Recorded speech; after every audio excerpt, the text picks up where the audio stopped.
So 3.24 is now in PTU. With it introduces a whole lot of changes. One PTU build consisted of 1015 changes that focus on overall tweaks to ship performance and weapons changes. In a nutshell, atmospheric changes was the focus along with weapon balancing. Laser repeaters had roughly a 17% increase in damage while cannons were nerfed. This is obviously bringing the weapons more in line with one another because the cannon fights aren't as engaging in my opinion. But obviously, as I'm a low flyer, Atmo performance is really what I've been waiting on. For example, the speed when no snap happens has changed. If you're wondering what that is, it's the point where your thrusters aren't powerful enough to counteract the aerodynamic forces acting on the ship, and your nose snaps to your trajectory. But yeah, that happens at around 230 meters per second in 323, which is why Atmo fights were a bit rubbish with the nose wobble, because as you approach that speed, it becomes very unstable. However, in 0.24, that speed has been increased to around 330, but the top speed without boost has also been reduced. This has made for a much smoother flight overall, and it's really nice now allowing for aerobatics at the slower speeds without so much wobble, while still acting more like a plane at higher speeds.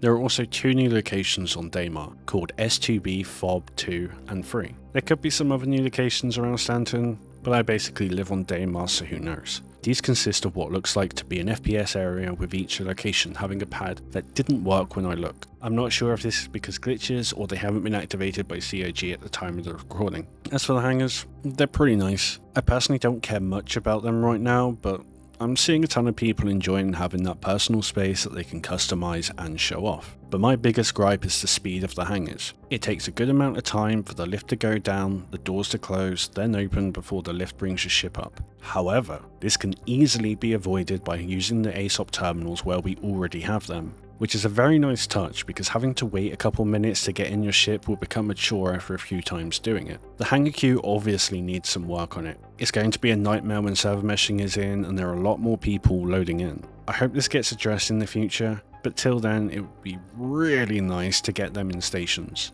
Sooner rather than later, please. I always have a crime stat, and I don't want to move my gear from Orison to Grim Hacks, so I miss out on that side of the gameplay till we get persistent hangars in those stations. Which I don't mind waiting for. It is what it is. So yeah, some pretty nice changes in 0.24. Have you had access to the PTU? If so, what do you think of it? Take it easy.